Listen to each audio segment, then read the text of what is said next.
Hey everybody. This isn't a video I ever envisioned I would ever make or watch. But before we get started, let me remind everybody of the differences between the red pill and the blue pill. The red pill is the uncomfortable, often painful and ugly truth. The blue pill is living the comfortable lie. Why is this basic reminder important? Well, it's because as masculine men, it's imperative we cultivate the emotional and psychological fortitude to fortify us in order to accept the truth when it presents itself, no matter how brutal or painful that truth actually is. Many of us can sometimes suffer from confirmation bias. Nobody's immune. Red-pilled masculine men committed to ethics and integrity will recover from confirmation bias quicker than others and accept verifiable facts and observable reality for what they really are, the truth. Even so, we all know the truth is brutal. Often, the most painful experience in our life is discovering we've been lied to or betrayed by a loved one. Whether it's a lover, a spouse, a close friend, or even a trusted business partner. One of my sayings is, trust but verify, always. However, in the manosphere, often the takeaway for too many is that this only applies to women. It doesn't. It applies to everyone. Men, women, and of course, the manginas who cosplay as red-pilled men who are in fact purple-pilled power bottoms. By the way, here's a bit of a spoiler alert. Many people think those who only accept part of the truth are purple pillars. They're not. They're blue pillars in denial. This is because the worst kind of lie is a half-truth. Self-identified purple pillars measure their ethics in half-truths. Remember, a half a truth is still a full lie. Why is this important? It's because the manosphere has a betrayer in our midst who, in October 2018, put hundreds of men's lives in real danger. While he may not have always been this way, his betrayal at the 2018 21 convention forever branded him as a betrayer of masculine men. What's worse is that when he was confronted with the verifiable facts, like a dishonest woman, he refused to admit his betrayal and seek redemption. This is not the conduct of a red-pilled man. This is the conduct of a dishonest cosplayer looking to shill his personal brand of half-truths while cultivating fanatical fanboys to feed his fragile ego. So, what exactly am I talking about? Well, I think the fraud father of the manosphere, Rollo Tomassi, says it best. Let's listen to what he has to say. All right, yeah. The Good Man Project are basically what I call Vichy males. If you don't know what the word Vichy means, look up the Vichy French from World War II. They are the French that collaborated with the Nazis when they invaded their country. Okay, so when I say a Vichy male, what I mean is men who have sort of sold themselves out to the Gestalt feminine. So people, it's a convenient term, but that's what I mean when I'm talking about that. These are the guys who are the male feminists who are going to eventually have Me Too allegations thrown at them. Okay, so we've heard it from him himself, Vichy male. Also, I should probably let you know that Anthony Johnson shared with me the private communications between he and Rollo Tomassi so that I could look at the facts of this situation and analyze the truth for myself. What you're seeing on the screen right now is the private time-stamped communications between Rollo Tomassi and Anthony Johnson that I was able to verify. And this was in ASCII text format provided me via Twitter. So these are actually Twitter DMs. So Rollo Tomassi on October 3rd, 2018 at approximately 2:44 p.m. stated to Anthony, "Remember the girl who interviewed me for the New York Times article about declining sperm count? First of all, doing a TRT story at last, would love your help if you are still game. And I'd love to come out to the 21 convention, which is now so soon. Thinking it would be a great event to either write about or to meet people who have good future stories for me." Then he states, "The gender situation and the general level of stress has only gotten more intense every month this year. It's amazing." Then he states, "She says she'll fly out if she can get in." Now, what's the story that Rollo's talking about for the New York Times? It's this one here, "The Dawning of Sperm Awareness," by Nellie Bowles that was published on July 25th, 2018. So as you can see, Nellie Bowles has actually been talking to Rollo Tomassi since prior to July 25th of 2018. And apparently she was at least talking with him about this particular article and maybe some things before that. Who knows? But you have to remember that Rollo is asking Anthony about this on the 3rd of October, 2018. So that's what, 3 months later, something like that? So then Nellie contacts Anthony on October 7th, 2018 and states, "First, I should apologize. I should have reached out your way from the get-go. I'd been talking to Rollo and had written about his work before, so I was asking about the convention through him." In other words, Rollo is this feminist reporter's media contact within the manosphere. That, I think, should send up some warning signs, but we're going to move on. And this is an email to Anthony on the 9th, 2 days after her initial email on the 7th. And just following up, my editors are down for me just coming Monday, if that still works for you guys. Now remember, Monday is October 15th.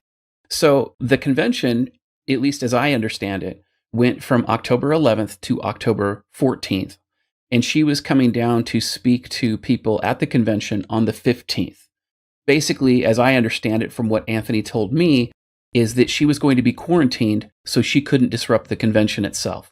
Now, with that said, Anthony publicly tweets, and this is on the 14th of October, the last day of the convention, "Looking forward to having Nellie Bowles from the New York Times talk with some of our 21Con speakers tomorrow after the Red Man Group Live." Now, again, this confirms they were going to be meeting the Monday, October 15th. Now, the other side of this is that Rollo, during the convention, sent Anthony a text. I believe this is, I don't know, like iPhone communication or something. I don't mess with iCrap, but apparently they do, so whatever. It says, "Be sure you okay Nellie for Monday. She was hitting me up on my DM this morning." Okay, so apparently Nellie and Rollo are DMing each other either through text or through iPhone or whatever this messaging service is, whatever. Then Rollo asks Anthony on the night of October 13th, which is Saturday during the convention, "Should I invite Nellie to Sock's party?" And Anthony basically says no. Now, this is probably a joke, to be honest. I mean, I think he was just kind of being sarcastic here, so let's kind of give him the benefit of the doubt. I mean, in many things, Rollo seems to have opposable thumbs, so I don't think he was serious, but who knows? Maybe he was going to see how far he gets, you know? He was going to try his game on Anthony or something. But again, I'll give him the benefit of the doubt and just assume he's joking, just, because the truth is damning enough. All right, so this right here is a screenshot from the 21 speaker chat. So the 21 convention speaker chat. And this is from Anthony Johnson. And this is the 14th, the last day of the convention at 11:18 a.m. And this can be verified by all the speakers if they choose to look at this Twitter chat. It's a private DM chat that the speakers were at for the 2018 21 convention. Anthony gave me access to it. I signed an NDA, so I'm not disclosing any of the other information there. If I did, Anthony could sue me into the Stone Ages, but I have his permission to share this. It states, "New York Times chick is allowed to show up tomorrow only, Monday at 2 p.m. under tight supervision. She does not get the address until 1 p.m. Monday." Okay, so Anthony's keeping the information about the 21 convention completely compartmentalized. He's trying to protect the men who attended. He is trying to protect his speakers. And of course, he's trying to protect the venue. This makes perfect sense, and it is consistent with everything that's happened so far. Now, I haven't shown all the screenshots that I have. I haven't shown all the information I have, but everything I've seen so far basically confirms that Rollo approached Anthony to get Nellie Bowles into the convention. Initially, Anthony said no, and then he said, okay, after it's over, we can do a kind of a quarantine situation to protect everybody, and then this way she can't just party crash. Now, think about that for a moment. Now, on the night of the 14th, there was a social gathering after the event, and it was at a location in downtown Orlando. Rollo reaches out to Anthony via this text message at 9:39 p.m. on Sunday and says, "Where's the party?" And then Anthony tells him it's some kind of cigar bar. If you kind of see, apparently my blackout game needs help. So there you go. But it was some kind of cigar bar someplace. So anyway, you'll know that it's a cigar bar because here is the private gathering right here. Okay, this is the video of it. and we'll just kind of bounce around a little bit. You can see her there. There's Nellie Bowles, and people are like, they're sitting outside. I don't know, maybe it's something here, but there's, people sitting here and they're smoking. So maybe it's I don't know, maybe it's a bar or something. There's Rich Cooper. So there he goes. He actually looks like a man. The transition's going pretty well. Anyway, there he is again. So, but yeah. Oh, and look, that looks like, is that Rollo? Is that Rollo? Look, he's like sitting back, like trying to figure out what the hell's happening. Interesting. So anyway, we move on, and Anthony and Nellie had some conversation back and forth that culminates with Nellie saying, genuinely, Anthony, someone in your group invited me and told me to come just now. I'm so sorry. It felt like I was crashing. That was in no way at all my intention. Then she goes on and states, I was invited to that evening session by Rollo. He said that 5 of the 21Con guys wanted to meet and chat off the record before the next day's on-record interviews. I asked if he was sure. He said yes. I have all these DMs and have sent them to Anthony. After all this happened, and after Rollo docks the location and this unfortunate confrontation occurred, Anthony and 21 Convention put out a 15-page statement that included the video that I just showed and many of the texts that are here. I'm just going to kind of go through this real quick. There's some texts that are here. Just kind of scrolling through. That way you can kind of see. This is on Scribd. This link will be in the description of the video. More text. Look at us. We're texting again. Lots of texts. And of course, look, you can reward your curiosity if you want to buy Scribd because, they got to shill themselves. But, whatever. And then we're going to move on. Now, the reason that this is important is because leftists have been attacking people for a while, and it's been getting more and more violent. This is Jeremy Hambly. He runs the YouTube channel, The Quartering. This guy doesn't threaten anybody, ever. However, he was assaulted at a bar one night after Gen Con, after somebody found out who he was. He needed 3 people to pull off of his attacker. Now, to Jeremy's credit, I've actually met him. The man's 6'5". So when you need 3 people to pull somebody off of you when you're 6'5", you know that guy's an absolute danger to your life. In addition to that, everybody remembers how Antifa brought in what appears to be possibly thousands of people to harass Milo at Berkeley. And then on top of that, somebody decided to load child porn on Alex Jones' computer and then try to blame him for it. Again, these are leftists. These are people trying to deplatform people, telling the truth. And even if I don't agree with everything Alex Jones says, I don't think that he should be the victim of this type of crime or any other crime. And then on top of that, Roosh V, back, I want to say this is 2015, Roosh V got stalked when he tried to come out with his neo-masculinity movement, and he got beer thrown in his face as a result. And then recently, since the 2016 election, Breitbart has recorded 639 cases of media-approved violence and harassment against Trump supporters. Let's call this what it is. This is national origin discrimination. This is terrorism. These are hate crimes committed by anti-American leftists. These are people who do not support the freedom of speech. These are people who do not support the Second Amendment, and they definitely don't support due process under the law. What they support is witch hunting and violence, period. Now, the reason this is a concern is because Anthony is often seen with his trademark hat, Make Women Great Again. Now, prior to wearing this particular hat, Anthony used to wear the MAGA hat, Make America Great Again. Now, you can do a quick internet search and you can find that there are multiple instances of people wearing a hat that looks almost exactly like this who are the victims of unprovoked violence. And then on top of all that, remember last year when Tucker Carlson had his home under siege from Antifa? Well, this year, Antifa plastered posters around Washington, D.C. with Tucker Carlson's address as a warning after attacking his home last year. They practically broke his door down. They terrorized his wife and his children. Why? Because they didn't like the news he was reporting. So when you dox the confidential location of a male gathering, especially if it's a healthy red pill male gathering, to a feminist journalist, or anybody else for that matter, you are putting those men in danger. So the problem with Vichy voices in the manosphere, like Cosplay Tomassi, is that in their own narcissism and hubris, they justify betraying not only the men who follow them, but the men who considered them close and trusted friends. There is no worse sin than betrayal. When Rollo betrayed the trust and confidentiality of his fellow 21 convention speakers and the men who paid to attend that event, he actually put them in physical danger from feminist bigots, Antifa, and social justice warriors.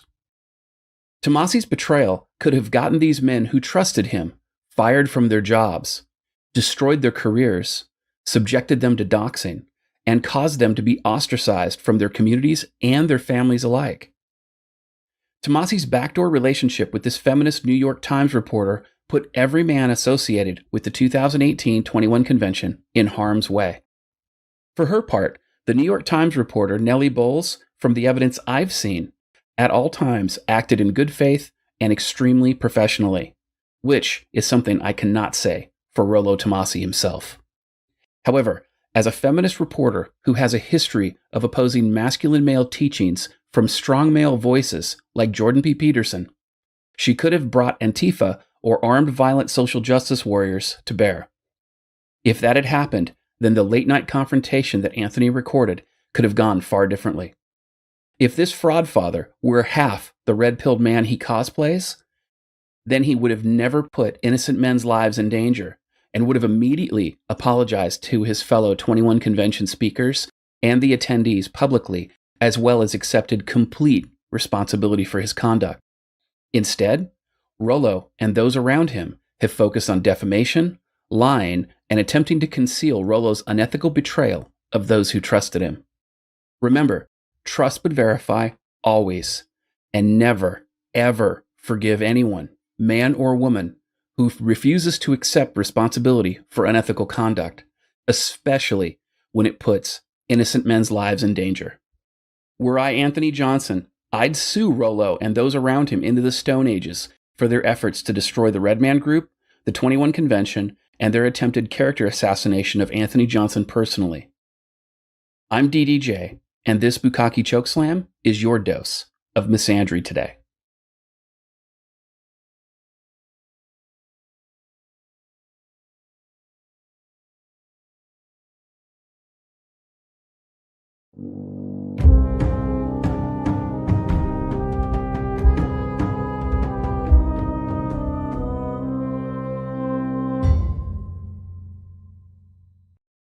Hey everybody. So I can see that part 1 of this series created some major waves across the manosphere. Many Rollo fans were concerned, and some even accused me of creating drama. Let me address that, since this accusation seems to get leveled at everybody who calls out unethical conduct. Let me put this to bed once and for all. If you watched part 1 of this series, it's clear that I'm calling out a betrayer who is attempting to create drama, not creating drama myself. This betrayer, Rollo Tomassi, I verifiably demonstrated, secretly maintained a long-standing, secret, backdoor partnership with a feminist reporter who works for a news outlet that publishes articles promoting the hatred of healthy masculine men. This reporter herself even admits to having a standing relationship with Rollo Tomassi. I provided screenshots of emails and messages to that effect. Fun fact, when it's the truth, it's not defamation, slander, or libel. If Rollo wants to test me, let him try to sue me in court, and let everybody watch me crucify him. You see, what's funny is that not a single detractor who attacked me for my video ever mentioned Rollo's backdoor feminist dealings. It's like they're so blue-pilled, they're afraid to even address it. By itself, Rollo's backdoor alliance with this New York Times feminist reporter is a betrayal to masculine men around the world. Today, far too many people are indoctrinated to be sheep, to be lambs led to the slaughter. If you look at some of the comments in my first video, you can see it in the tone and the content of the detractors. It's like one of the messages from the Matrix. Blue-pilled people are so comfortable living their lie, they cannot handle the truth. It hurts too much. They will even fight and die to protect their comfortable lie, just so they don't have to face the truth or any kind of verifiable facts for what they truly are. A long time ago, it used to be common knowledge that all evil people needed to do to succeed is for good men to stand by and do nothing. Today, that common wisdom seems to be all but forgotten among everybody, from boomers to Gen Z. So, to the people that are upset because I called out Tomassi's betrayal and I exposed his secret alliance with a feminist New York Times reporter, I have the following questions. When the original Americans were unfairly discriminated against, should our forefathers have just shut up and taken it? Bend over and just go with it? Or were they right to fight against the unethical conduct they were receiving? As every American should know, our forefathers stood against unethical conduct and fought to create the United States and our Constitution, which gives us not only our civil rights, but our entire way of life. Our country is the longest running, most stable government in the modern world. When Hitler, Stalin, and Chairman Mao collectively murdered hundreds of millions of innocent people, should we have just shut up and accepted it? When illegal aliens, sponsored by corrupt left-wing bigots, victimize American families, should we just go with it? Let them sexually assault our mothers, our sisters, wives, and daughters? I mean, no one wants to be accused of creating drama, right? Well, what about the men who had women cheat on them? Should they just take it?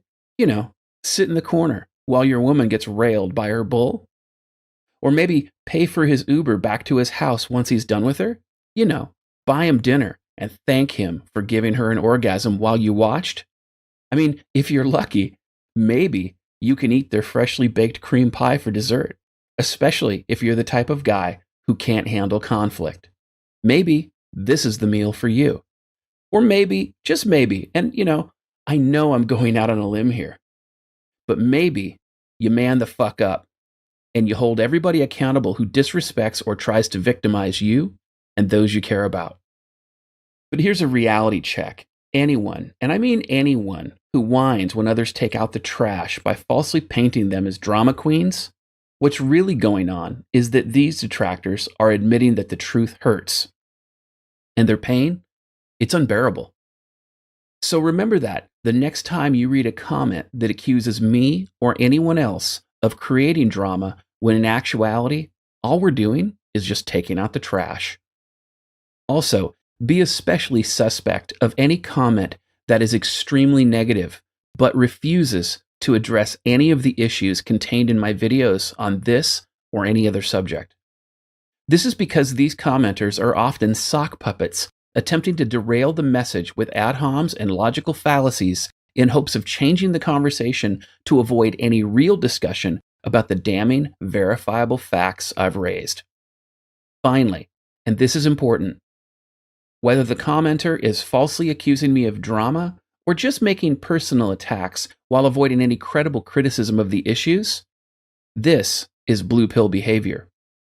Remember, red-pilled men and women address the truth, regardless of how painful it is. Blue pillars and purple pill power bottoms who cosplay as red pillars will do everything they can to avoid any real discussion of the verifiable facts, at all costs. Now, with that out of the way, it's time to continue to pull back the curtain and reveal some more of the verifiable facts surrounding Rollo Tomassi. Not only did Rollo maintain a backdoor secret alliance with a feminist New York Times reporter, but as you're about to find out, Rollo tried to take over the Red Man Group and is actively trying to destroy the 21 Convention. This is the Red Man Group LLC operating agreement. When Anthony set up the Red Man Group, he set it up as a business, as an LLC. And the partners originally in that LLC were Anthony Johnson, Richard Cooper, and Rollo Tomassi. Now, Rollo has actually signed his real name here, but I'm not going to dox him because I don't dox people. So there you go. And they signed this agreement on January 23rd, 2019, apparently at Anthony's home. Now, the reason I bring that up is that January 23rd, 2019 is an important date Shortly thereafter that, on the 6th of February, less than a month later, approximately, I'd say 2 weeks, Rollo sent this email to Anthony Johnson and to Richard Cooper. Now, I'm not going to read the entire email, and I'm definitely not going to read the part where he whines about me and he gets angry about MGTOW, because apparently Rollo's not capable of building bridges. He wants to keep the different tribes of the manosphere apart. However, here's the part that I think that is extremely important, and I'm going to go ahead and read this because I think that it really gives us an insight into the mind of Rollo Tomassi. Number 3, Rich doesn't trust Anthony. Anthony thinks Rich has overreacted. The end result is that this leaves RMG in a bad spot. My first impulse is to disband RMG entirely, delete the channel, and just deal with the fallout from the subscribers and the MGTOWs who were only too eager to claim it a victory. Okay, well, first and foremost, wow. You want to talk about narcissism? Rollo thinks he's going to disband RMG at this point, when the reality is that Anthony owns a third, Rich at this point owned a third, and he owned a third. So he thinks he's going to disband the channel and by himself, as though his third voting membership somehow gives him some kind of power. It doesn't, because he'd have to either have Anthony or Rich be a part of it. And at this point, it appears as though both were truly vested in keeping with RMG, despite some of the stuff that had happened. In other words, DDJ, TFM, MGTOWs, incels get what they wanted, they win. I even wrote that in my notes while the two of you were bickering. DDJ wins. Well, again, frankly, TFM doesn't give a shit about the RMG. He never did. And TFM's and my disagreement, we've both moved on from that, and we're both doing our own thing. MGTOW, they're going their own way. Incels, I don't give a shit what incels do. You know, it is what it is. But we're moving on. I don't want to do that. RMG has a lot of value, and a lot of people are in limbo about this thing because they care about it. I've spoken with Ryan, Donovan, Carl, and Hunter in private about a way forward. Hunter, in particular, needs to know what's going on because he's got the Patriarch show to host, as well as being a featured speaker at 21Con in May. This shit reflects on him and his reputation as much as us. I don't have the liquid assets to buy out both of your interests in RMG, certainly not at $40,000 to $50,000 that Anthony was suggesting. Ryan, Donovan, and Carl really want to keep this thing going, as do I, so I'm going to suggest the following. All right, let's stop here. This is virtue signaling, and I don't understand why Rollo is so narcissistic that he thinks he can speak for anybody. Ryan, Donovan, Carl, and Hunter, apparently, they're all red pill content creators, which means that, well, I don't think that their dick is in a purse, and I don't think that their spine is on layaway. If they have any concerns, they can approach Rich and Anthony and Rollo together. Rollo doesn't have to do any backdoor dealing with these people. And the fact that he's even trying to set these people up for a split by trying to pretend that Rollo, Donovan, Carl, and Hunter are basically promoting this split, that's just unethical. It's unethical even if they agreed to do so, because again, he's going behind the backs of Rich Cooper and he's going behind the backs of Anthony Johnson. Again, his business partners. I want you to remember that, okay? That's the kind of ethics that you're dealing with. A guy who's going to go and do backdoor dealings, not just with feminists from the New York Times, but he's going to do backdoor dealings with other red-pilled people to try to drive a wedge through relationships within the red pill community. Okay, Rollo acts as though he's an educator, and he acts as though he wants to bring people together in public. That's a ruse. You can see right here from this email that he contacted Ryan, Donovan, Carl, Hunter, and probably other people in private to drive a wedge in their relationship between Anthony and them, and probably even Rich at some level as well. Now, we're going to move on. He wants them both to sign over interests in Redman Group to allow me to run the show as I see fit, and according to what our regular panel members decide to do with it. Redman Group becomes a separate entity apart from 21 Convention Studios, with the option to do live shows from the conventions if this is what the panel agrees to. Although I will have primary control of the Redman Group, it will be treated as a co-op between myself, Ryan, Donovan, Hunter, and Carl. I know I read that in the wrong order, but get over it. So basically, he's saying that he's going to completely control Redman Group. So If Red Man Group doesn't want to do 21 conventions or studios, assuming that, that Rich and Anthony just give him the Red Man Group like it's some sort of fucking left-wing welfare. Like, feel sorry for Rollo. Rollo's pathetic. Give him Red Man Group for free because Rollo doesn't want to pay for it. That just sounds like welfare. What is that? Is that like old person red pill reparations? I mean, what are we talking here? Does the fraud father, is he trying to game Rich and Anthony to say, look, I know you guys are working hard here, but give me this shit for free because my name's Rollo and my narcissism requires it? I mean, what the fuck's going on here? All right. Now we're going to continue on. It also separates RMG as a show being primarily about intersexual dynamics from any 21 conventions that Anthony may want to focus on strictly political themes in the coming 2 to 3 years. Well, you know what? Here's the thing, Rollo.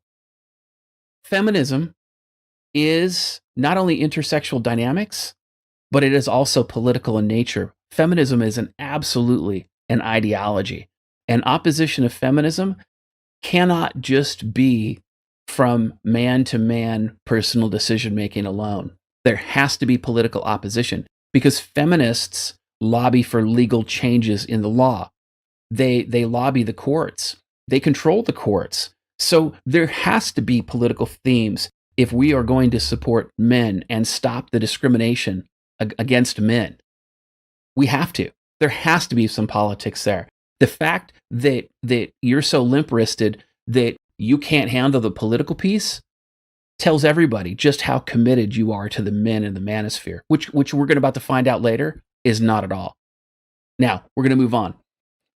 This is Rollo, will assume primary scheduling and topic creation for the channel. Okay, again, that's his narcissism. I want complete control. Give me control. And in this entire email, there's no money. Now, I would scroll down to the bottom where it says respectfully, but Rollo doxes himself, so I'm not going to dox him. Now, the other thing about this is that this is a chat group from Twitter that Rollo and his inner circle belong to, called Rollo and Friends. And Anthony has a large number of posts from this secret group, which, by the way, Rollo's OPSEC is lacking.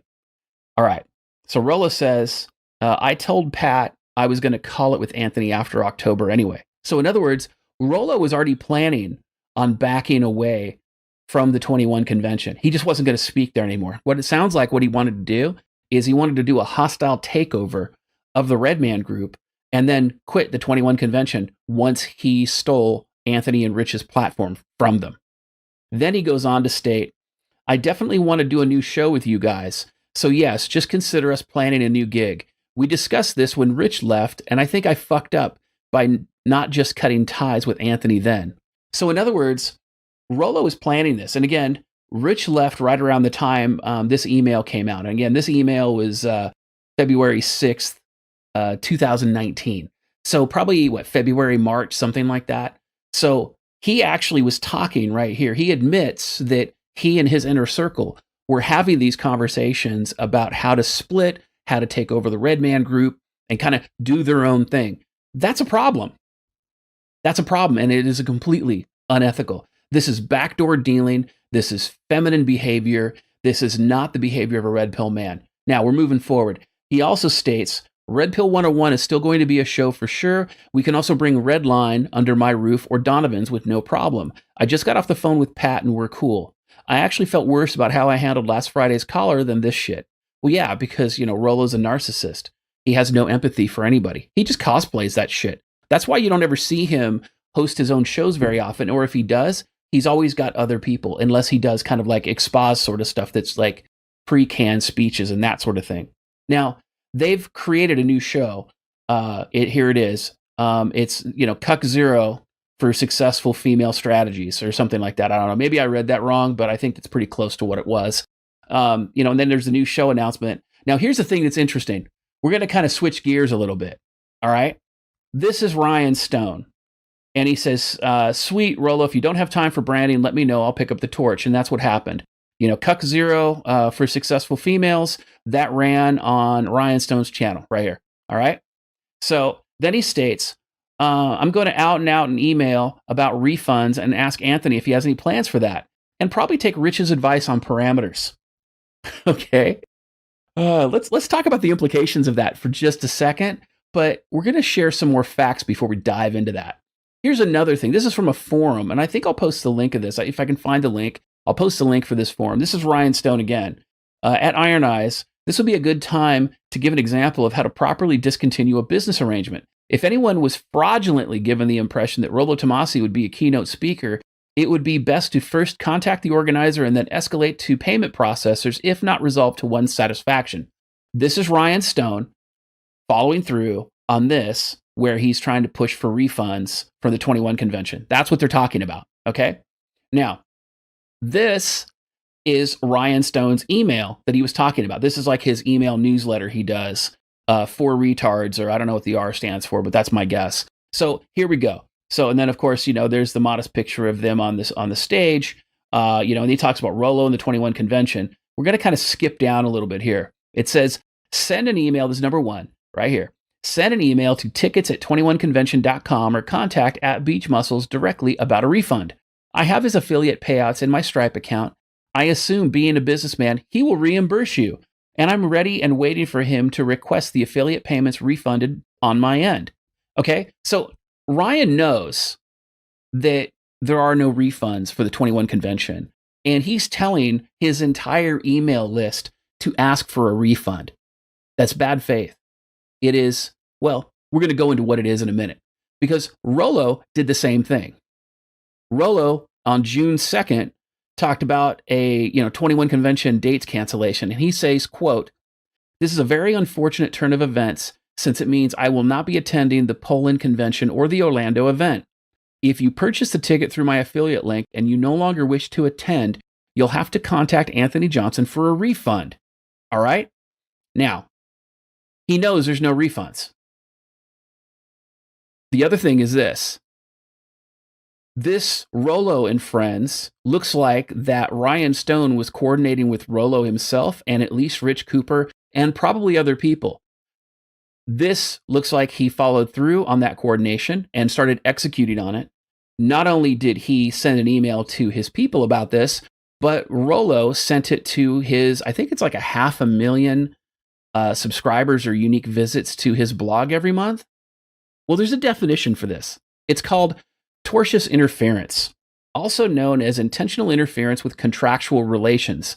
In the common law of torts, it occurs when one person intentionally damages someone else's contractual or business relationship with a third party, causing economic harm. So let me give you an example. So you have some piece of shit who goes and tells people who purchase 21 convention tickets, you need to ask for a refund because Rollo's no longer speaking and I'm no longer speaking. So therefore, you've been defrauded. Okay? That's the narrative that they're going with. That's what they've said. So that's tortious interference. They could be sued for that. Their marital communities can be held legally liable for that. So again, according to Cornell, at common law, a defendant is liable to pay damages in tort for actions intended to interfere with the plaintiff's contractual relations with a third party. In an intentional interference claim, the burden is on the plaintiff to prove the elements of the claim rather than the defendant to prove that its acts were justified. To prevail on the claim, the plaintiff must prove 4 elements. 1, that a valid contract existed. Well, guess what, boys and girls? I did the homework. Verbal contracts in the state of Florida are valid. Lots of case law. Number 2, that the defendant had knowledge of the contract. Well, at all times, Rich Cooper, Ryan Stone, and Rollo Tomassi had knowledge of the verbal contract. They were speakers at the event, and they were affiliates selling tickets.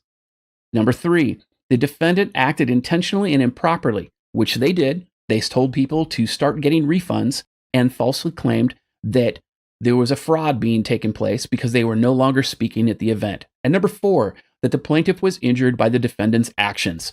Well, I can tell you this. I have seen many of the attempted chargebacks, and many of the people who were requesting chargebacks have quoted Rollo and Rich and have said that both have attempted to request chargebacks, and that's the reason they're doing it. It's because Rollo and Rich told them to.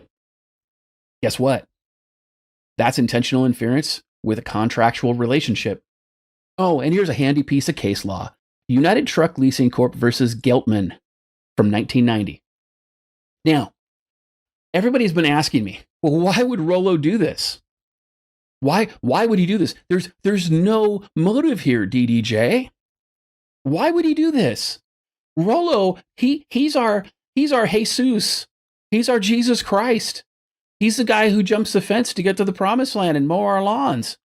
He's the promised one. Well, what's going on there, brah? All right.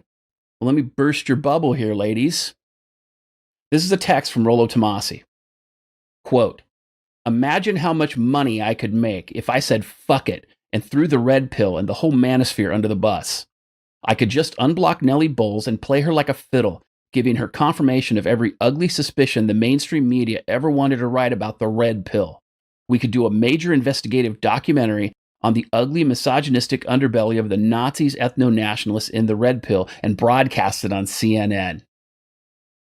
Then he goes on and he says, then I could completely renounce all things red pill and join forces with the likes of Dr. Babe Love and talk about how awesome women are, how misunderstood they are, and to push for purple pill mutual understanding while spouting off some earthy woo-woo mysticism because it feels good and it builds my brand and positivity. And all these fuckwits would believe it.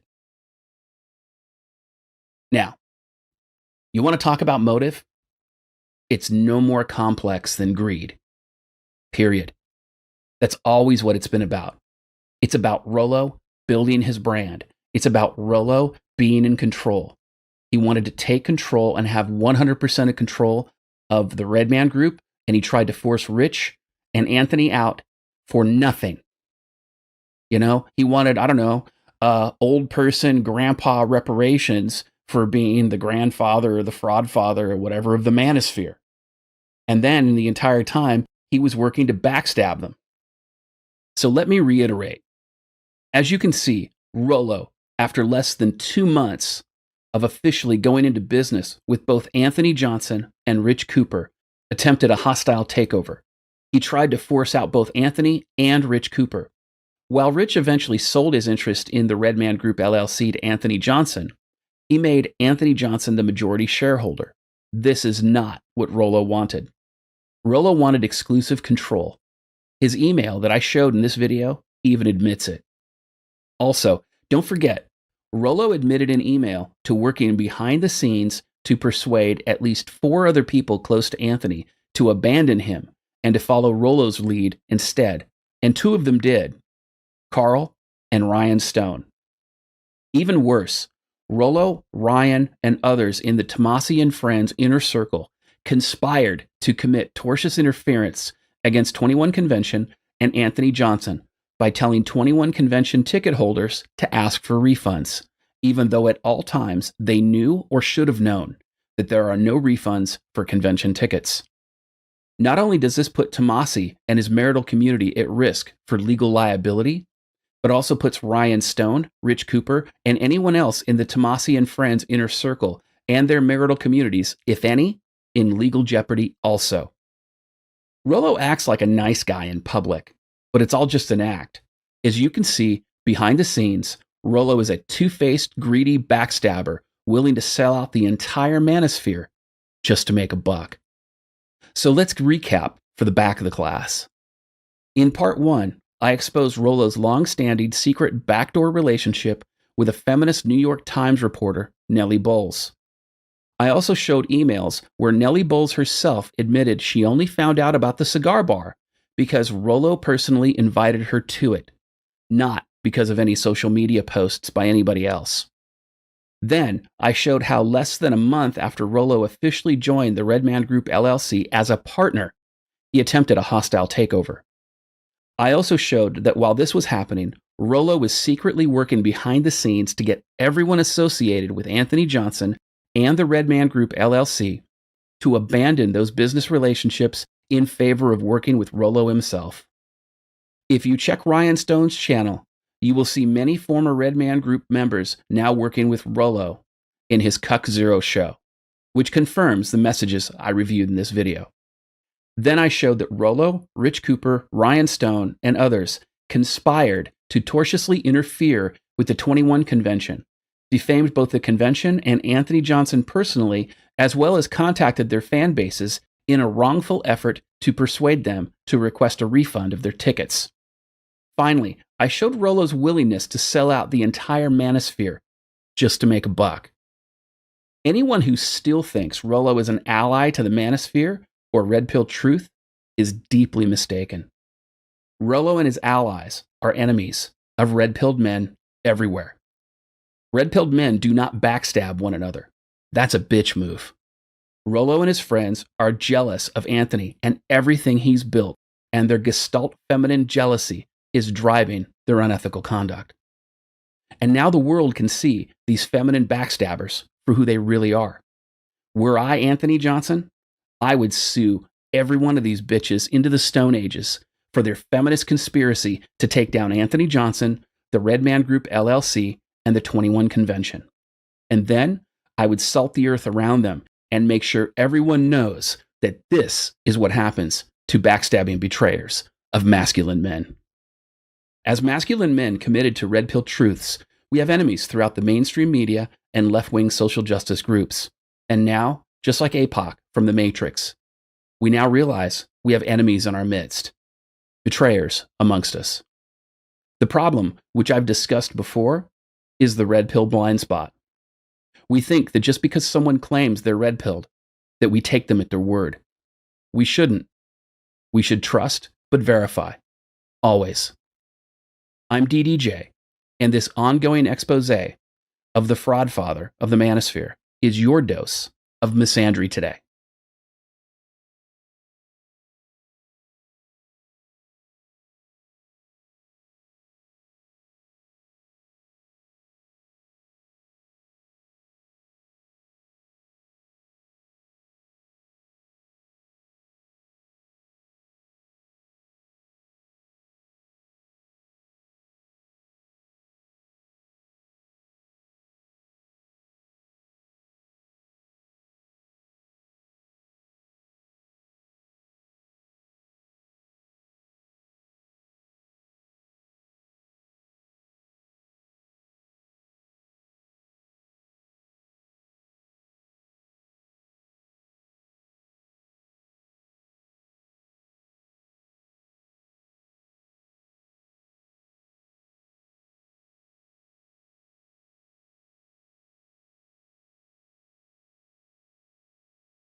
And that guy's name was Anthony the Dream Johnson, the president of the fucking manosphere. There's only one guy in the manosphere, the president of the fucking manosphere, the president of the fucking manosphere, the president of the fucking manosphere, the president of the fucking manosphere, the president of the fucking manosphere, the president of the fucking manosphere, the president of the fucking manosphere, the president of the fucking manosphere. And that guy's name was Anthony the Dream Johnson, the president of the fucking manosphere. There's only one guy in the manosphere